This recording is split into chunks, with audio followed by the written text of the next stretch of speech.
Referral patient. Have you seen this case before? Putting those slits there in the mouth? Yes?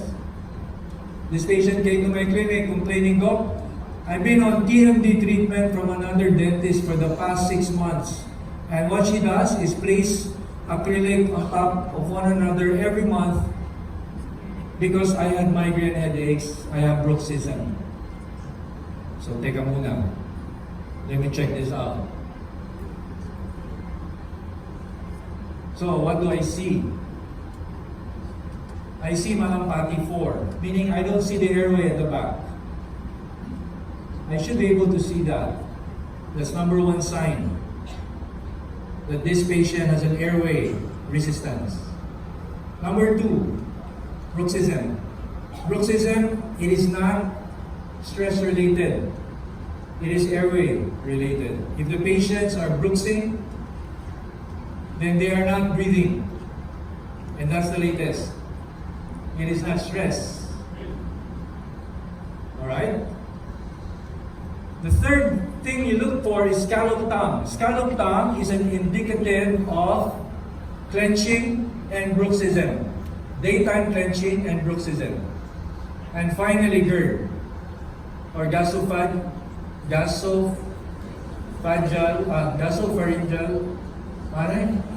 gastroesophageal reflux disease or disorder. Why is there GERD? Why is this patient having GERD? Because of the negative pressure created from overbreathing.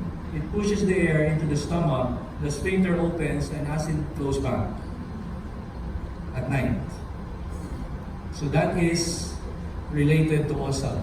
Now, just for the sake of discovering, so I decided to take an X-ray with or without the splint. Now take note, this patient is complaining of TMD and bruxism, but I decided to take an X-ray of the airway before, after removal of the splint. And guess what? With the splint, the airway collapsed by 30 to 40%. So guys, whatever you place in the patient's mouth, please take a look at the impact of that on your airway. Okay, number 4. I'm almost there. We are not going to determine the patient's profile more on the mandible but on the maxilla. And this is what you call the cheek line. How do you know if your maxilla is in an ideal position or you need a bit of retraction? Cheek line. So you draw a line from the orbit down to the angle of the nose. If that line is not parallel, then you have a deficient maxilla. Your goal is to have those two lines parallel. That's a cheek line. Right? And it's a very simple measurement. So most beautiful people have that. If your cheek line is parallel, you're beautiful. Can you check the person next to you? Okay. Mukha ba siyang si Derek? Mukha Derek? Ang tabi mo? Okay. Cheek line. The fuller the face, the prettier you are. And guess what premolar extraction does? It creates flat faces. Number 5, a smile should be able to see the corners of the mouth. Full smile, wide smile. This is number 5. The wider the arch, the better looking you are. Agree? Of course.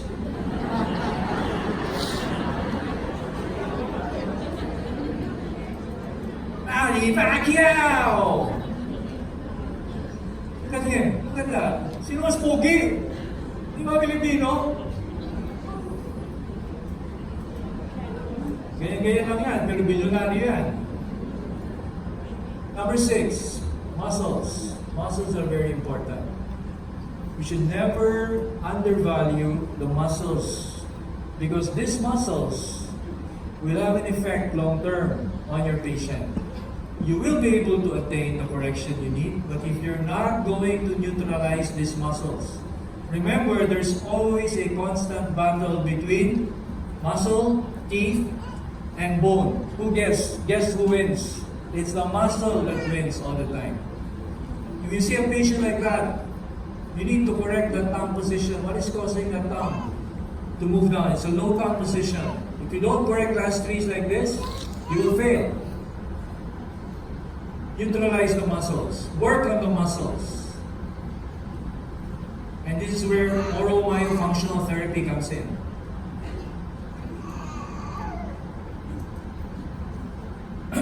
Look at that cheek line there. Wow. Okay guys, I'm almost done. If you have a camera, please, this is very important. This is a treatment protocol. This is what you need to do. Alright? For all your patients. You can take shots. You can take pictures. Treatment protocol number 1. You need to diagnose with the right form.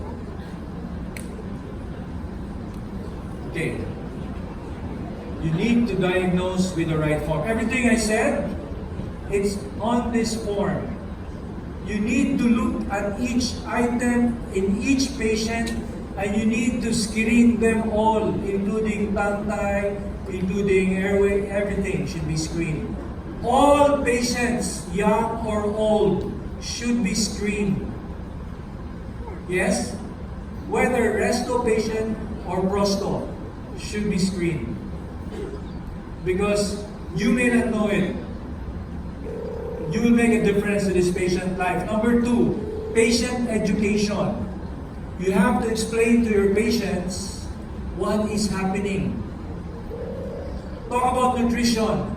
Talk about airway. Talk about sleep. This is your advocacy from now on. You need to talk to this, to other patients, to other doctors.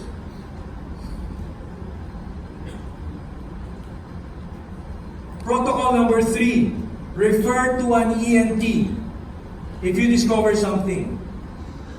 Refer to a sleep medicine doctor for a possibility of PSG or polysomnography. This is an overnight sleep study. Right? Number 4, nasal spray. Introduce nasal spray. Right away. Instantly ASAP. If a child is sleeping and you observe the mouth is open, that is not normal. That is not cute. That is a sign. Now, if your wife is or husband is snoring at night, babayaran mo na lang yan. To the insured man yan.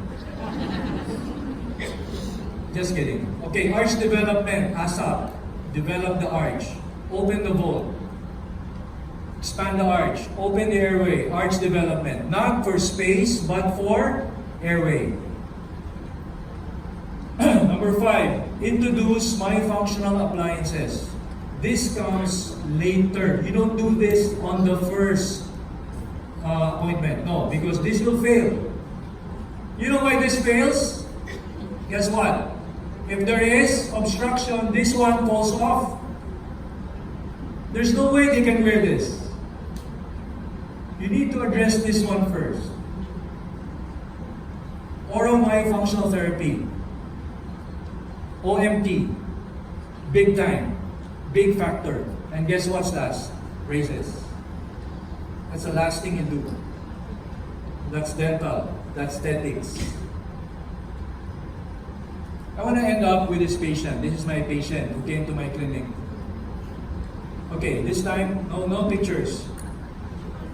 No pictures. You know why?